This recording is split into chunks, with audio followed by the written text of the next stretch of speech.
سوال دبئی سے عرفان شکور صاحب نے کیا ہے. وہ پوچھتے ہیں درود شریف کس نیت سے پڑھیں جس سے ثواب اور برکات حاصل ہو؟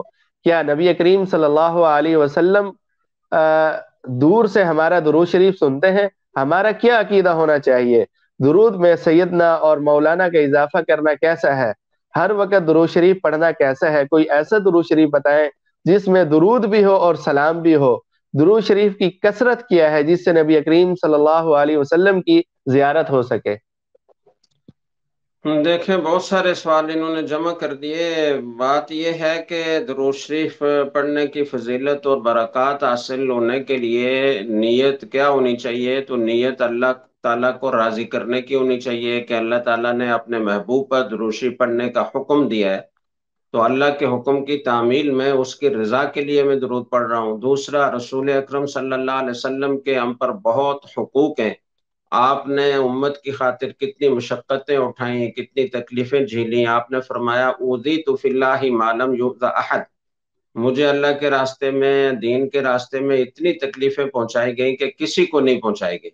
تو آپ کے حقوق ہیں، ان کو ادا کرنے کی نیت، اور جو فضائل اور برکات رسول اکرم صلی اللہ علیہ وسلم نے درود شریف پر بیان فرمایا ان کو حاصل کرنے کی نیت، یہ ساری نیتیں کرنی چاہیے. اور دوسری بات انہوں نے پوچھی ہے کہ کیا دور سے آپ صلی اللہ علیہ وسلم درود شریف سنتے ہیں؟ تو نہیں سنتے.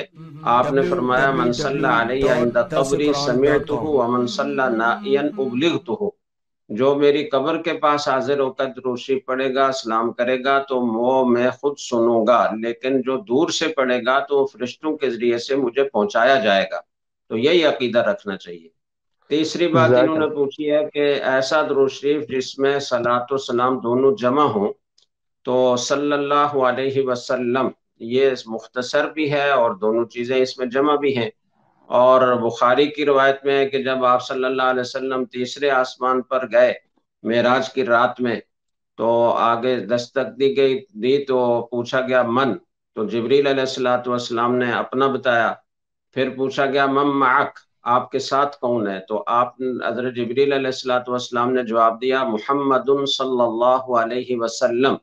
اسی طرح چوتھے آسمان پر بھی پیش آیا. تو یہ درود شریف بخاری کی روایت میں ہے، جبریل علیہ الصلوۃ والسلام کی زبان سے ادا ہوا ہے، مختصر بھی ہے، مستند بھی ہے، اور صلاۃ و سلام دونوں جمع ہے. اس کے علاوہ بھی بہت سیغے ہیں مسند روایات میں. اللہم صلی علی محمد اللہم صلی علی محمد النبی الامی وعلی آلہ وسلم تسلیما، یہ بھی پڑھ سکتے ہیں. اور باقی کثرت کس کو کہتے ہیں؟ تو اگر کوئی آدمی روزانہ 100 مرتبہ درود شریف پڑھ لیتا ہے، ایک تسبیح درود شریف کی پڑھ لیتا ہے، تو اس کو کثرت میں شمار کیا جائے گا انشاءاللہ.